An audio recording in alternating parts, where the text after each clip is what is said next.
On January 28, 1993, David Glenn Lewis, a 39-year-old lawyer from Amarillo, Texas, left work feeling unwell, taught a night class, and was last seen around 10 p.m.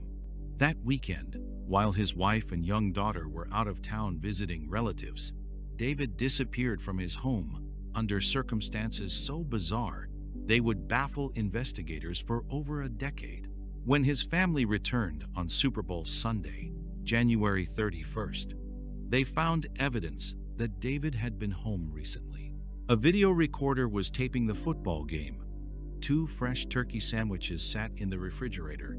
Laundry was running in the washing machine, and his watch and wedding ring were carefully placed on a counter. But David himself was nowhere to be found.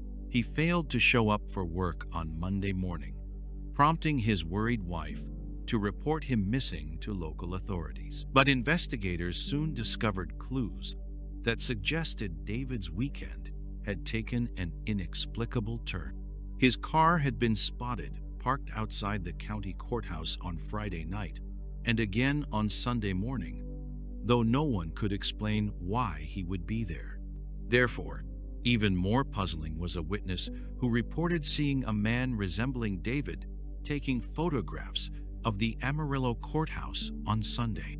The witness described him as oddly dressed in military fatigues and acting strangely, completely out of character for the mild-mannered attorney who typically wore suits and ties.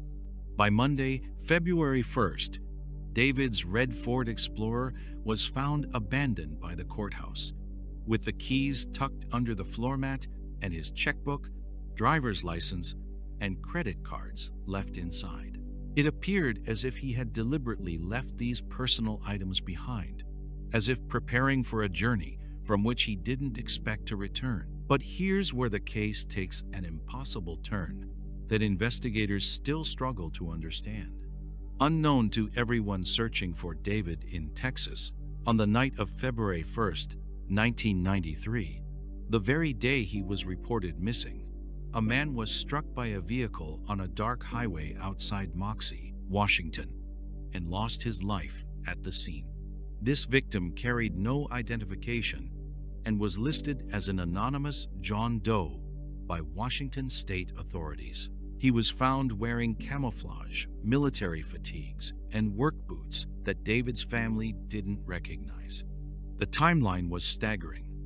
David would have had to travel 1,600 miles from Texas to Washington in barely 24 hours.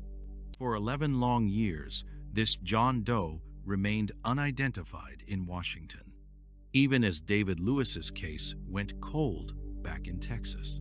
Finally, in 2004, thanks to improved missing person databases and DNA testing, the unthinkable was confirmed.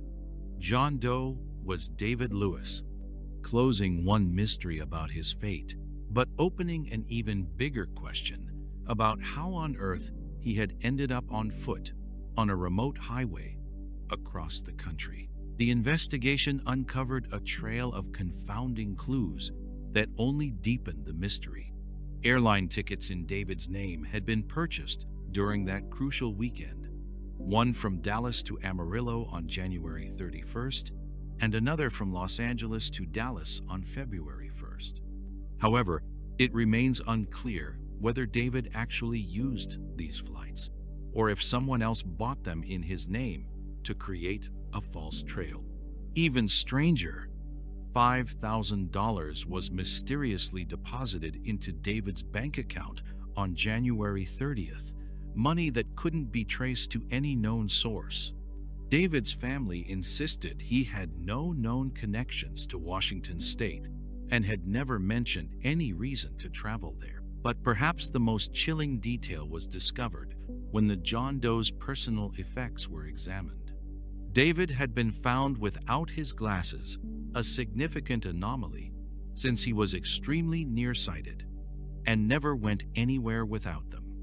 His distinctive eyeglasses were later found broken in his pocket, not on his face, suggesting he may not have been acting of his own free will when he met his end. Therefore, Investigators struggled to develop coherent theories about what had happened. Initially, Amarillo police suspected David might have staged his own disappearance, pointing to recent stress in his life. He had recently lost an election for judge and was facing some financial pressures at work. The evidence of purchased plane tickets and the intentional leaving of personal items made them consider the possibility of voluntary disappearance. They officially closed the case in 2002, assuming David had left on his own and met with an accident. But his family vehemently disagreed with this assessment. David was a devoted father who had been excitedly planning his daughter's upcoming birthday party and had spoken enthusiastically about future plans.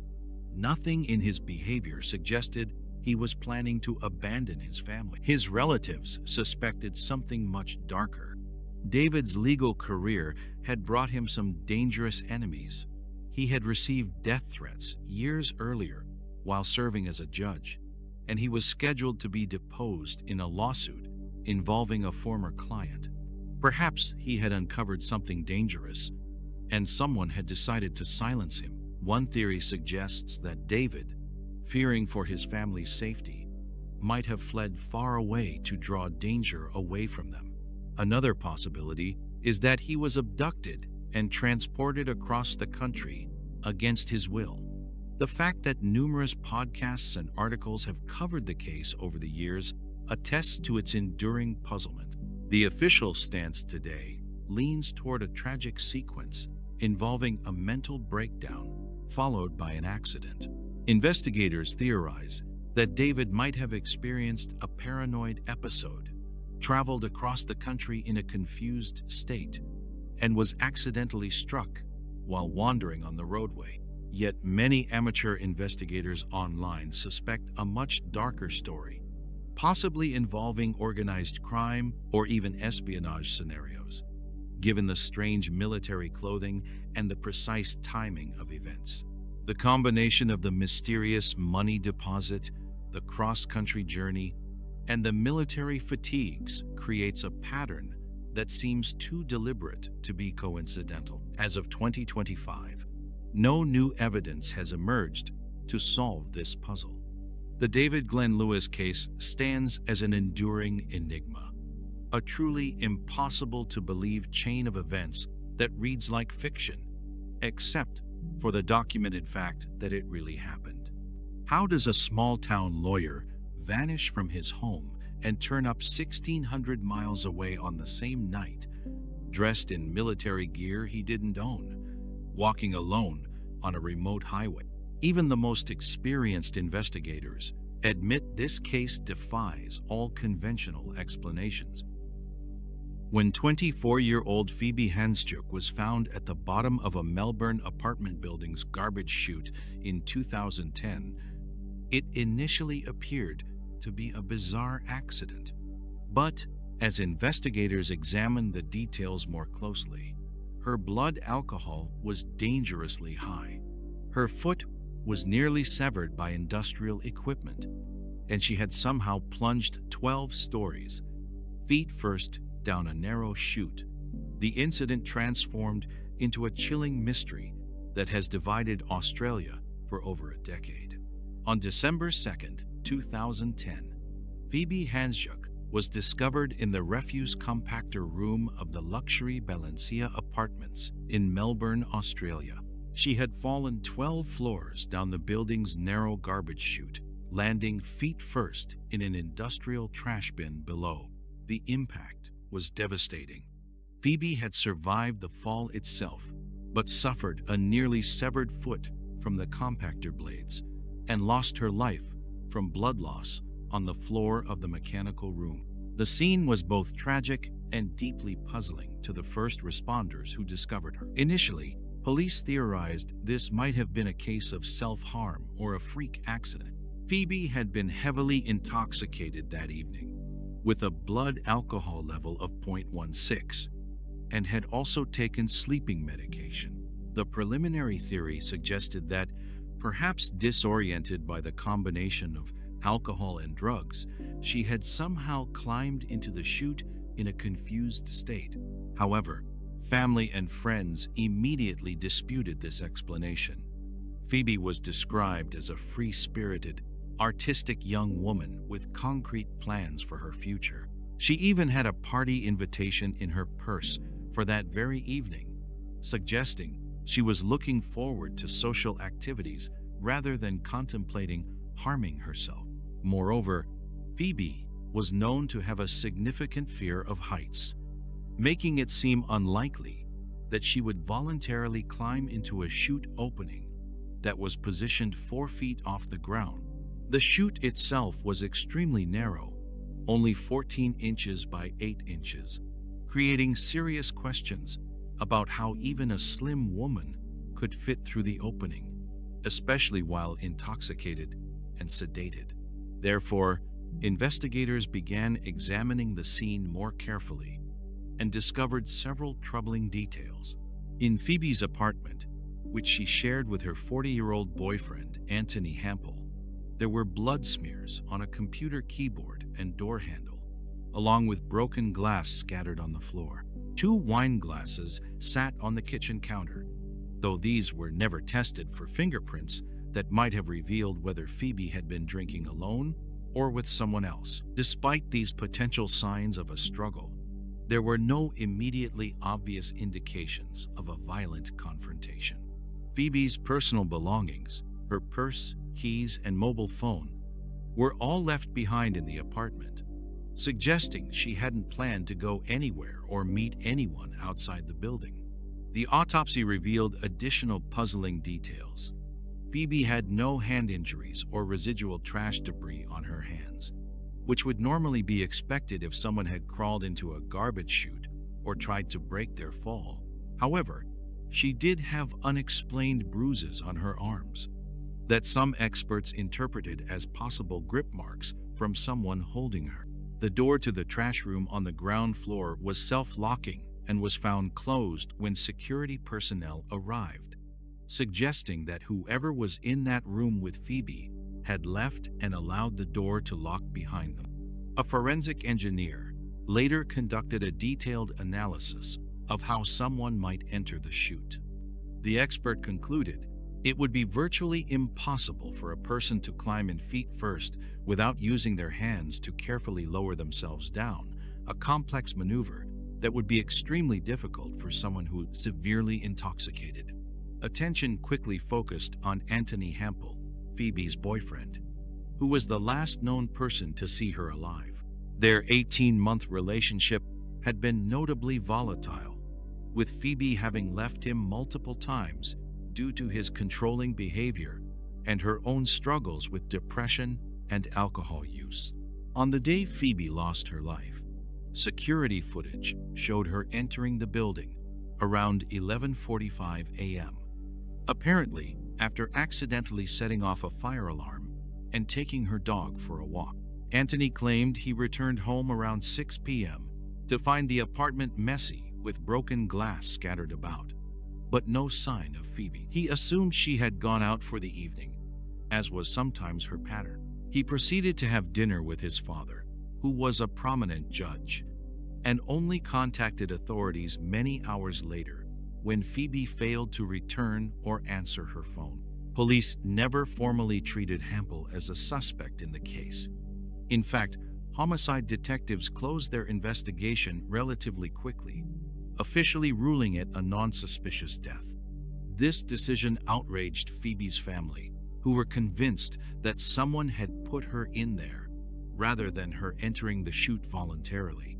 Her grandfather, a retired police officer, fought tirelessly for a more thorough investigation, convinced that the official explanation defied logic and physical evidence. The case developed several competing theories. The official conclusion suggested that Phoebe, in a heavily drugged state, had somehow managed to climb into the chute herself, possibly in what the coroner described as a sleepwalk state, induced by the combination of alcohol and sleeping medication. However, independent experts called this explanation highly improbable, noting the physical impossibility of the maneuver required and the lack of evidence supporting such behavior. A more sinister theory focused on the possibility that Hampel, or someone acting on his behalf, had harmed Phoebe in the apartment, which could explain the blood evidence and her arm bruises, and then disposed of her body via the chute to stage what would appear to be an accident or self-inflicted incident. Suspicion around Hampel intensified when it emerged that not long after Phoebe's death, another young woman close to him also passed away, under unusual circumstances in what was ruled a self-inflicted incident. While no direct evidence linked these cases, family lawyers pointed to this coincidence as potentially significant. A third possibility involved an unknown assailant, perhaps someone Phoebe encountered in the building, or a stranger who had gained access to the secure facility. However, security cameras showed no unidentified individuals in the building, and access was tightly controlled. The official inquest in 2014 was closely followed by Australian media and the public. Many were shocked when the coroner concluded that Phoebe had likely entered the chute on her own while in an altered mental state, despite expert testimony questioning the physical possibility of such an act. Phoebe's family strongly criticized the investigation as fundamentally flawed, arguing that basic forensic procedures like fingerprinting the wine glasses and comprehensive blood analysis had been inadequately performed. They also raised concerns about whether Hampel's family connections to the legal system had influenced the investigation's direction. The case prompted changes in building safety regulations regarding garbage chute access and sparked broader discussions about how coroners handle ambiguous deaths. To this day, many Australians consider Phoebe's death an unsolved crime, rather than the accident described in official reports. True crime documentaries have dubbed it "the girl in the chute," highlighting what many see as the complete implausibility of the official explanation. As one retired judge who reviewed the case files commented, "If Phoebe Handsjuk climbed into that chute by herself, she performed an Olympic-level feat while in the condition she was in." The enduring controversy around what really happened in that Melbourne high-rise has left a lasting impact on those who knew Phoebe, with growing calls to reopen the case using modern investigative techniques. While the law may have officially closed the matter, in the court of public opinion, Phoebe's strange death remains deeply unsettled and unexplained. In July 1518, the city of Strasbourg was struck by one of the most bizarre events in recorded history. Hundreds of people began dancing uncontrollably in the streets and could not stop for weeks, in what became known as the Dancing Plague of 1518.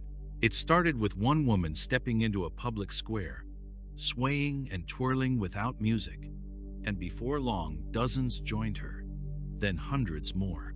They danced with glazed expressions, some screaming or singing, many collapsing from exhaustion. Yet some strange compulsion drove them to continue moving. According to historical accounts, people literally danced themselves to death, suffering heart attacks, strokes, and fatal exhaustion. The city's authorities were completely at a loss to explain this plague and tried increasingly desperate remedies. At one point, even hiring musicians to play fast music, hoping to help the afflicted dance the sickness out of their system. The dancing epidemic lasted about 2 months, finally subsiding only after the delirious dancers were transported to a mountain shrine to pray for relief from their condition. Even seasoned historians and medical scientists who have studied this case remain baffled by what could cause such impossible collective behavior. It began innocuously in mid-July 1518, when a woman known as Frau Trophea stepped out into a Strasbourg street and started dancing fervently. There was no music playing, and she showed no signs of joy or celebration, just a blank, possessed expression as she moved her body in continuous motion. She reportedly danced nearly non-stop for 6 days straight, seemingly unable or unwilling to stop. Within a week, about 34 others had joined her, apparently drawn by an irresistible urge to dance. By late August, the number of dancers had swelled to around 400 people. Eyewitness chronicles describe men, women, and even children flailing their limbs in apparent agony, some tearing off their clothes, gyrating and hopping as if in pain, yet unable to rest or eat properly. Many collapsed from exhaustion only to resume dancing upon regaining consciousness. Therefore, according to city records, at the height of the outbreak, approximately 15 dancers per day were losing their lives from strokes, heart failure, or sheer physical exhaustion. The exact death toll remains debated by modern historians, with contemporary sources reporting several deaths, while later accounts suggested much higher numbers. The town council and local clergy were deeply alarmed by what they were witnessing. They consulted physicians who ruled out astrological or supernatural causes and declared it a natural illness caused by hot blood, an excess of blood that was heating the brain and causing frenzied behavior. The prescribed cure was remarkably counterintuitive: more dancing. Medical authorities believed the afflicted individuals must dance it out of their systems, similar to sweating out a fever. Acting on this medical advice, city officials cleared out a grain market, constructed a wooden stage, and hired professional musicians and drummers to provide music for the dancers. They even paid healthy citizens to partner with some of the dancers to keep them moving, believing this would accelerate their recovery. This policy backfired spectacularly. The stimulation of live music and public encouragement caused even more people to join the dancing mania, and the epidemic escalated dramatically. As the death toll mounted and city leaders realized their cure was actually worsening the situation, they completely changed tactics. In early September, they gathered the remaining dancers, many now bloody-footed and completely delirious, loaded them into wagons, and transported them to a mountaintop shrine dedicated to Saint Vitus, a saint associated with dancing madness in local folklore. There, priests performed special masses and placed the dancers' feet into red shoes that had been sprinkled with holy water and painted with crosses. This ritual seemed to break whatever spell had gripped the city. Most dancers gradually ceased their convulsions and recovered over the following days. By mid-September, the dancing plague had completely abated. What makes this case especially mind-bending for modern investigators is that it's extensively documented in contemporary records. It's not merely a legend or folklore. The Strasbourg City Archives contain actual council notes and official decisions related to the event. Paracelsus, the famous Swiss physician, visited Strasbourg 8 years later and wrote detailed accounts of the dancing plague, interviewing survivors to understand what they had experienced. This wasn't an isolated incident either. Medieval Europe experienced other outbreaks of similar choreomania or dancing mania. One notable case occurred in 1374 along the Rhine River, where groups of people danced uncontrollably in multiple cities. Another outbreak in 15th century southern Italy gave rise to the traditional tarantella dance, which was originally believed to be a cure for the bite of venomous spiders. But the 1518 Strasbourg outbreak was one of the largest and last great dancing manias in European history, and perhaps the best documented case that allows modern researchers to study the phenomenon. Seasoned medical historians have developed several theories to explain what could cause such impossible collective behavior. One dominant explanation is mass psychogenic illness, essentially a form of mass hysteria or group psychological stress response. Notably, 1518 was an extremely difficult year in Strasbourg. The region had been devastated by famine, due to harvest failures. Disease outbreaks were common, and the population was deeply superstitious and fearful. Some historians argue that extreme stress and anxiety, combined with local beliefs about St. Vitus's curse, triggered a kind of dissociative trance state in a large group of people. According to this theory, people who were primed by fear and stress, and who observed others dancing, fell into a shared psychological state where their bodies manifested their anxieties through involuntary movement. Essentially, it was a stress-induced collective nervous breakdown expressed through dance. Supporting this psychological explanation, historian John Waller has noted that Strasbourg's afflicted individuals mainly came from areas that had been hardest hit by famine and economic hardship, suggesting that social stress was indeed a factor. Another theory involves ergotism, poisoning from ergot fungus that can grow on damp rye grain. Ergot contains compounds similar to LSD and can cause convulsions, hallucinations, and bizarre behavior. This fungus was known to medieval people as Saint Anthony's fire because of the burning sensations and violent physical symptoms it produced. However, most scientists find ergot poisoning an unlikely explanation for the dancing mania. Ergotism typically constricts blood vessels severely, making sustained physical activity like dancing nearly impossible. The condition usually causes writhing pain rather than coordinated movement. And an ergot epidemic would affect many people in one area simultaneously, rather than spreading gradually from person to person. Some researchers have suggested other possibilities, such as epidemic encephalitis or some form of mass seizure disorder. But the coordinated, dance-like nature of the movements and the extended duration don't fit well with these medical explanations. For epidemiologists and psychologists, the dancing plague of 1518 represents a stark and unsettling example of the mind-body connection taken to an extreme. It challenges modern understanding of human behavior by demonstrating that rational adults can literally engage in self-destructive behavior to the point of death, apparently unable to control their actions. The case has been cited in medical literature as a clear example of how cultural beliefs and social stress can manifest in collective physical symptoms. It also serves as a cautionary tale about how authority figures can inadvertently worsen a crisis.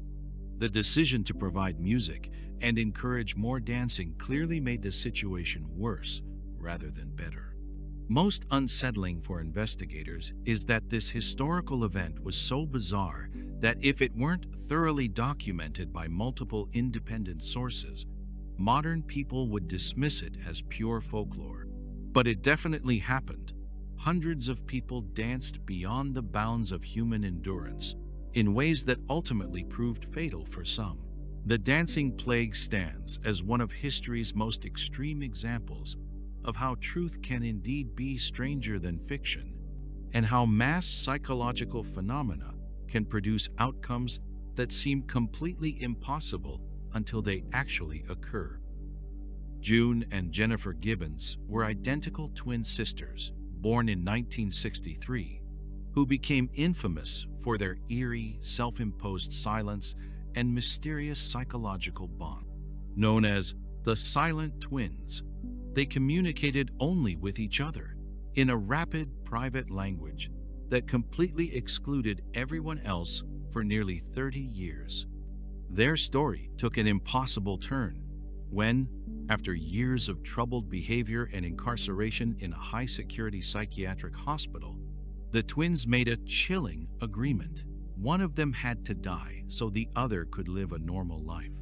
In 1993, as they were being transferred to a lower security facility, Jennifer suddenly passed away at age 29 from a mysterious heart condition with no drugs or trauma found in her system. From that day forward, June began speaking normally and living like a regular person. This astonishing outcome Essentially, one twin seemingly willing herself to die for the other left seasoned doctors and investigators completely baffled. The Gibbons family moved to Wales from Barbados in the 1960s. June and Jennifer, who were the only black children in their school, faced severe bullying and social isolation from their peers. By age 8, they had become virtually mute outside their home, communicating only with each other in a fast-paced mixture of English and Bajan Creole that was essentially unintelligible to everyone else. They moved in perfect synchronization, walking in lockstep and mirroring each other's actions constantly. If someone did manage to get them to speak to others, they spoke so slowly and deliberately that it was deeply unsettling to witness. Various speech therapists and counselors tried to encourage them to communicate normally, but nothing worked.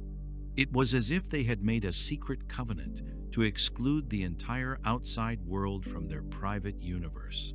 One speech therapist noted that Jennifer seemed to be the dominant twin, giving June subtle signals to remain silent during sessions. When authorities tried separating them by sending them to different boarding schools at age 14, hoping to break their codependency, each twin essentially shut down completely. They stopped moving, eating, and responding to any stimulus until they were reunited. When brought back together, they retreated even deeper into their closed world. They spent virtually all their time in their bedroom, playing with dolls and creating elaborate fictional stories that they wrote down in hundreds of pages of creative writing. Some of these stories were disturbingly dark and violent, often featuring characters who represented the twins harming each other. This reflected their own complicated relationship. Diary entries later revealed that each twin saw their bond as both essential and toxic. June once wrote, "My sister is a dark shadow robbing me of sunlight. I feel that I want to eliminate her, but I also love her more than anyone." Jennifer wrote equally disturbing entries about feeling trapped by their connection. In their late teens, craving some experience of normal life, the twins turned to petty crime. In 1981, they committed arson, burning down a tractor store and a local college building, causing thousands of dollars in damage. When caught, at 19 years old, they were sentenced not to prison, but to indefinite detention at Broadmoor, Britain's most notorious high-security mental hospital.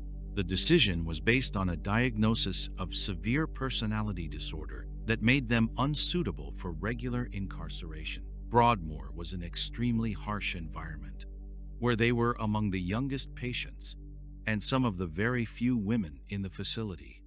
They remained there for 11 long years, during which their psychological state continued to evolve in troubling ways. Strangely, during their time at Broadmoor, they began speaking to outsiders for the first time in years. A visiting journalist named Marjorie Wallace gained their trust and became their primary confidant. They spoke softly but intelligently to Wallace, sharing their writings and their deepest fears about their relationship. Over the years, Wallace observed that Jennifer continued to exert stronger psychological control over June, and June often seemed to desperately wish for freedom from this influence. The twins occasionally caused serious disruptions at the hospital and required sedation, but eventually, Broadmoor authorities recommended transferring them to a lower security facility. Therefore, in March 1993, the decision was made to move June and Jennifer to a medium security clinic in Wales. Wallace visited them just before the transfer and sensed something was deeply wrong. Jennifer spoke to her with unusual calmness, saying, "Marjorie, I'm going to have to die. We've decided." When Wallace initially laughed this off, thinking it was just another dramatic statement, Jennifer responded seriously, "Because we've decided." This conversation deeply unnerved Wallace, who immediately alerted medical staff, but no action was taken to prevent the transfer or address Jennifer's statement. On the trip to the new facility, Jennifer laid her head on June's shoulder and slipped into what appeared to be a coma-like state. Upon arrival at the new hospital, she could not be awakened and was immediately transported to a nearby medical facility. Jennifer passed away at 6:15 p.m. on March 9, 1993. The official cause of death was acute myocarditis, AC, a sudden, lethal inflammation of the heart muscle. There were no drugs, poisons, or toxins found in her system, and no evidence of any disease or underlying condition that could explain the heart failure. The medical examiner could not provide any explanation for why a healthy 29-year-old woman's heart had simply stopped functioning. The best medical guess was a rare viral infection of the heart muscle, but no pathogen was ever identified.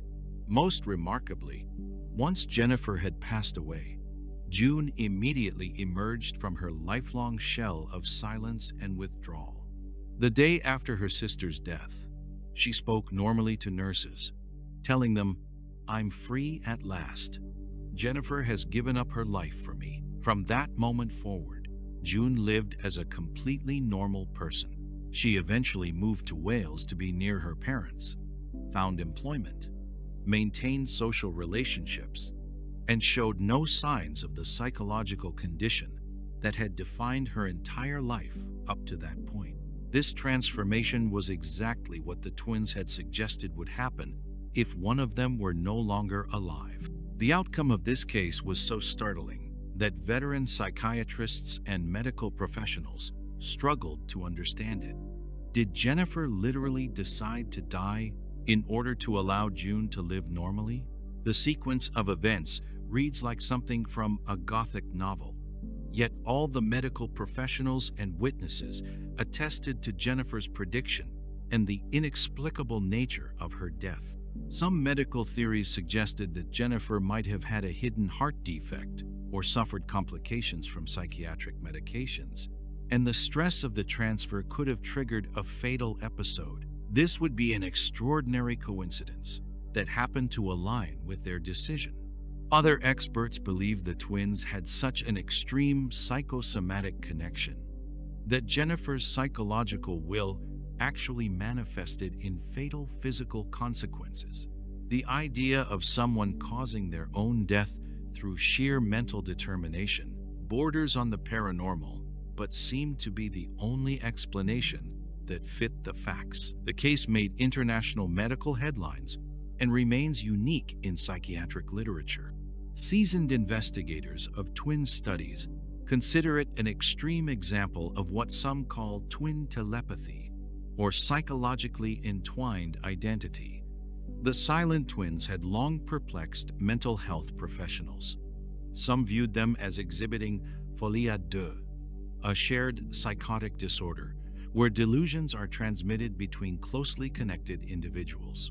When separated, they became nearly vegetative, demonstrating how completely their identities were intertwined. For one twin to die abruptly at exactly the moment they had agreed was necessary challenges fundamental understanding of the relationship between voluntary and involuntary physical processes. After Jennifer's death, June spent time in therapy and then successfully reintegrated into society. In later interviews, she has been candid about feeling both relief and guilt about her sister's sacrifice. She has described feeling that something evil had been present in their relationship and that Jennifer had essentially saved her by removing herself from the equation. The story has since been the subject of books, documentaries, and a 2022 film. For seasoned investigators, the Gibbons twins represent an enduring enigma that forces even hardened scientists to consider the unknown capabilities of the human mind and the power of psychological belief. Their nearly silent childhood was bizarre enough to capture attention, but the finale of their story is utterly haunting. It appears they orchestrated one final act together that defies rational explanation. and challenges everything we think we understand about the limits of human psychology. This case remains compelling precisely because it was so thoroughly documented. If it weren't for the detailed medical records, witness accounts, and years of professional observation, such a story would be dismissed as fiction. Instead, it stands as proof that reality can sometimes exceed the boundaries of what we believe is possible. In May 2001, New Delhi was seized by mass hysteria as reports spread of a bizarre monkey man creature attacking residents at night. Victims described a furry, clawed beast wearing what appeared to be a helmet, leaping from rooftops and scratching sleeping people.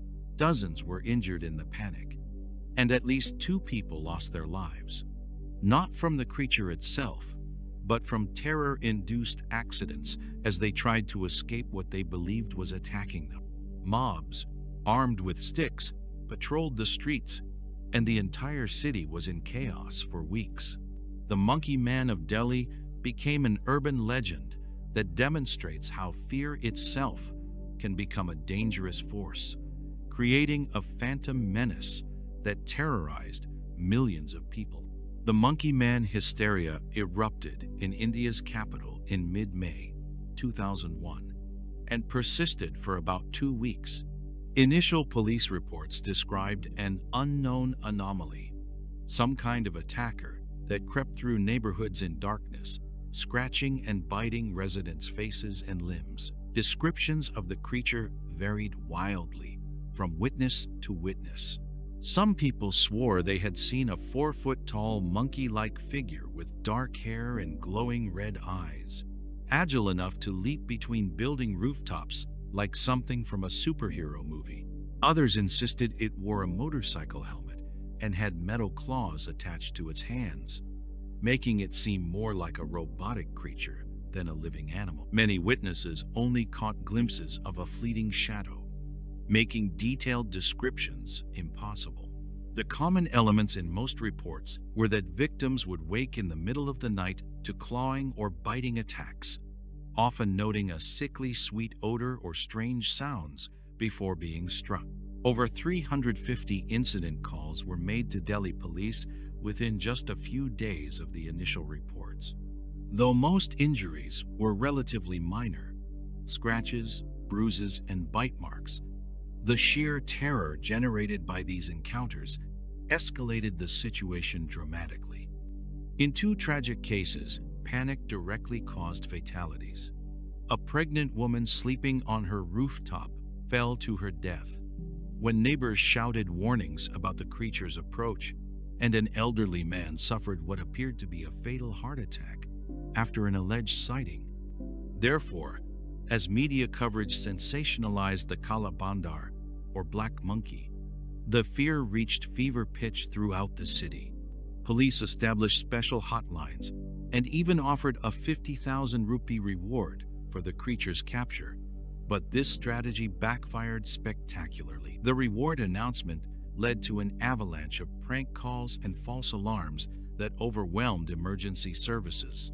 Nights in Delhi became chaotic, with vigilante groups of young men and even sword-wielding activists roaming neighborhoods to guard against the Monkey Man.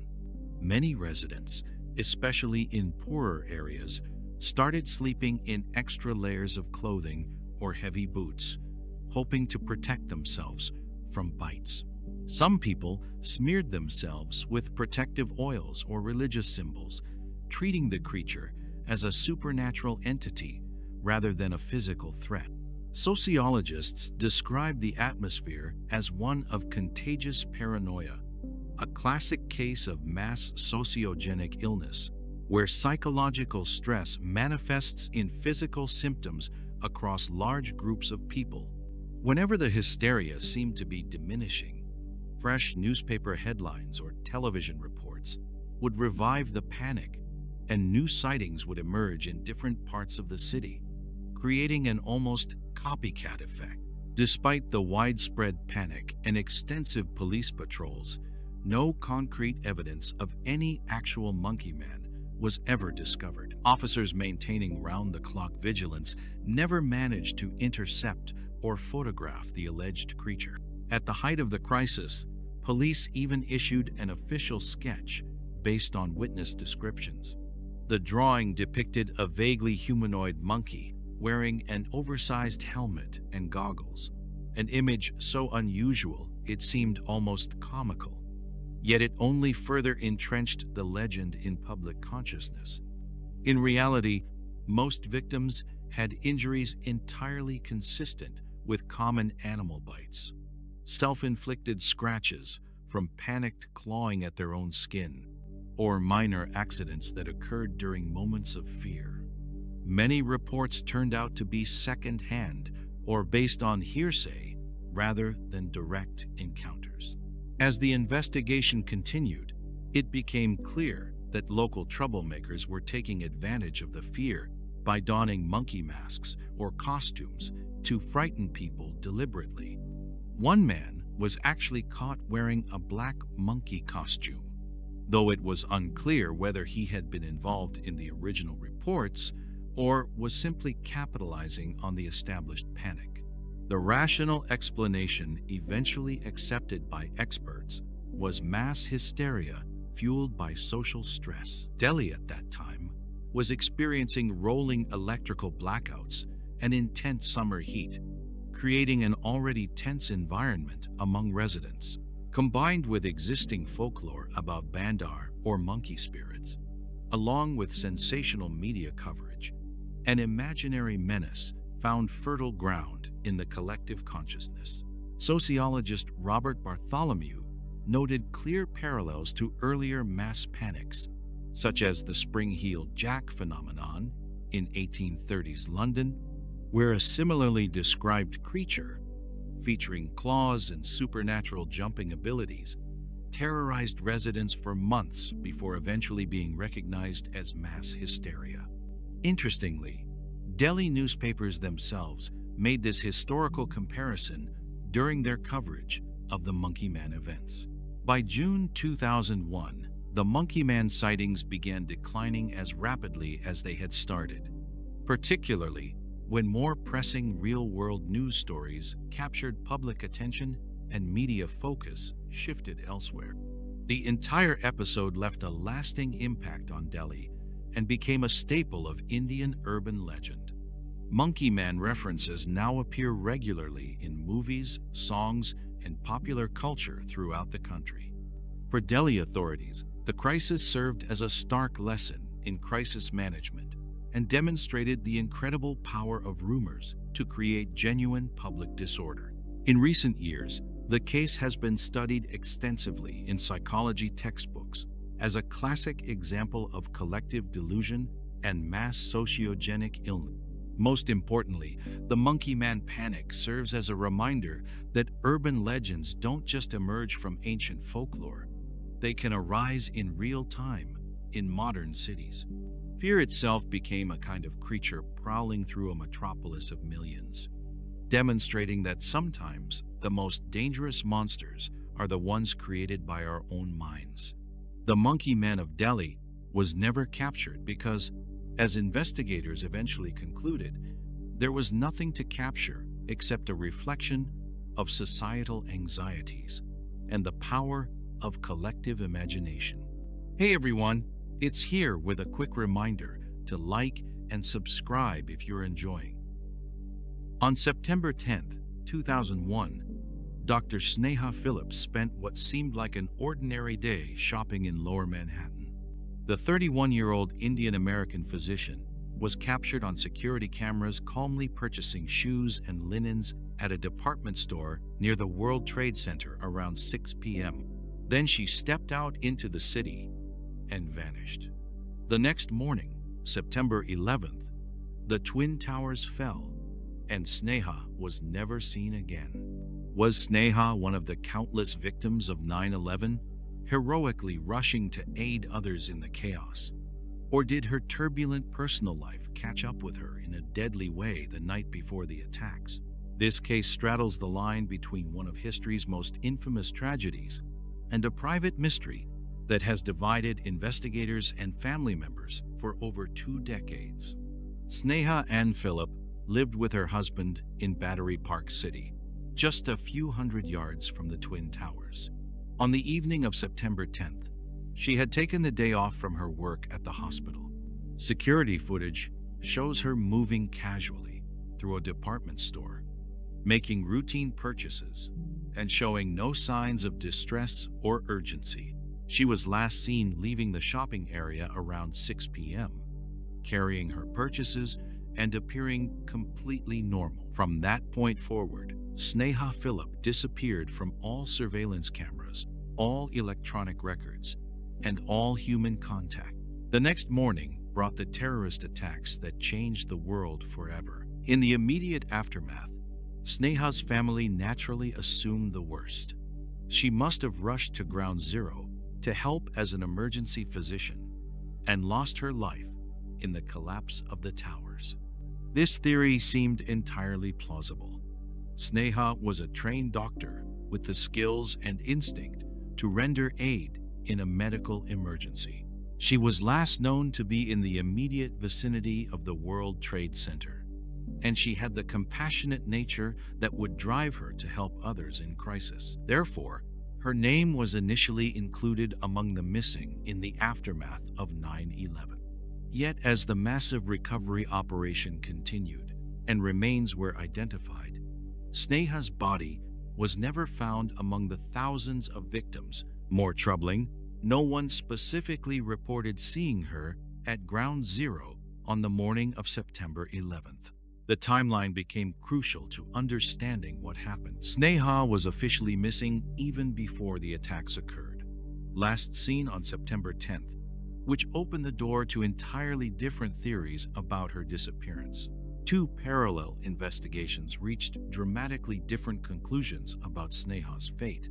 Initially, private investigators hired by her husband and family supported the 9/11 hero theory. They noted that Sneha had been seen with a female friend while shopping, though this friend was never definitively identified. They speculated that Sneha might have gone out that night and been caught in the disaster the following day. However, NYPD detectives later uncovered troubling details about Sneha's life in the months leading up to her disappearance. According to police reports, Sneha had been suspended from her hospital position and was facing legal charges following an altercation where she was accused of filing a false police report. Investigators painted a picture of a marriage under severe strain. They alleged that Sneha frequently visited bars and spent nights away from home with strangers, sometimes not returning until morning. There were suggestions of alcohol abuse and possibly romantic relationships with both men and women that her husband may not have known about. The NYPD developed a theory that on September 10th, after her shopping trip, Sneha met someone, perhaps at a bar or through a chance encounter, and could have been harmed or decided to disappear voluntarily to escape her mounting legal and personal troubles. They pointed out that her credit cards, bank accounts, and cell phone showed no activity after that evening on September 10th, which could suggest either foul play or an intentional decision to abandon her previous life entirely.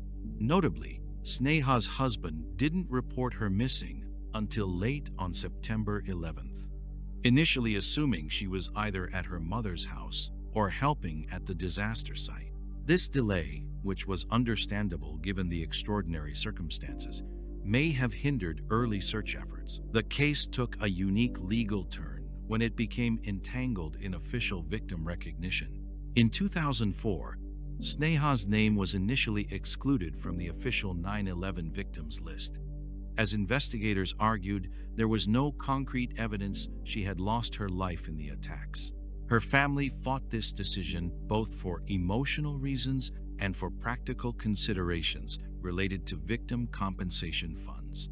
A lower court initially sided with authorities, citing Sneha's personal problems, and arguing it was equally likely that she had intentionally disappeared or been harmed in circumstances unrelated to the terrorist attacks. But in 2008, in a dramatic legal reversal, a New York appeals court declared Sneha an official 9/11 victim, making her the 2,751st person recognized as having lost their life in the Twin Towers attack. The appeals court ruled that, considering all available evidence, it was more probable that she had been at the World Trade Center and perished there than that she had met some other fate. This ruling made Sneha Philip the only person ever added to the victims list in such circumstances, underscoring how unique and controversial her case remains. Despite the legal resolution, debate continues to rage among investigators and the public. The 9/11 casualty theory points to her medical training and compassionate nature, arguing that she either returned home that fateful morning and ran toward the disaster to help, or was already near the towers when they were struck and joined first responders. Supporters of this theory note that over 1,100 victims' remains were never recovered from ground zero. So it's entirely possible that Sneha's body was completely destroyed in the collapse and fires. The alternative theory suggests she was harmed on September 10th by someone she encountered during her evening out. Investigators noted her troubled personal history and theorized that she might have gone to a downtown bar, met a dangerous individual, and something terrible happened in the early hours of September 11th before the attacks began. The chaos and devastation of 9/11 could have provided perfect cover for someone who had harmed Sneha, allowing them to dispose of evidence while the entire city's attention was focused on the unprecedented disaster. One intriguing detail emerged from witness accounts. A neighbor reported possibly seeing Sneha in her apartment building lobby after midnight on September 10th, with a mysterious woman who was never identified. This sighting has fueled ongoing speculation about a secret relationship or friendship that might hold the key to understanding her disappearance. A third, more remote theory suggests that Sneha might have used the attacks as cover to escape her legal troubles and start a new life elsewhere. However, her family and friends find this theory completely implausible, noting that she was close to her relatives and had no history of disappearing or abandoning responsibilities. With the passage of time, Sneha's disappearance has become a haunting footnote to 9/11 history. It has been featured in documentaries and numerous podcasts that explore the intersection of personal tragedy and national catastrophe. Her husband eventually moved away from New York and has reportedly found some measure of peace in believing that Sneha lost her life while helping others, which aligns with the person he knew her to be. Meanwhile, her story stands as one of the most poignant unsolved mysteries connected to that terrible day. Officially recognized as a victim of the September 11th attacks, Sneha Philip's true fate may never be fully known. Whether she was swallowed by the enormity of that historic tragedy or became the victim of a quieter, more personal evil that was conveniently eclipsed by world-changing events, her disappearance remains a haunting reminder of how individual mysteries can become lost within larger catastrophes. In June 1980, a missing Yorkshire miner turned up deceased atop a 10-foot coal pile 20 miles from his home, 5 days after he vanished on what should have been a routine errand.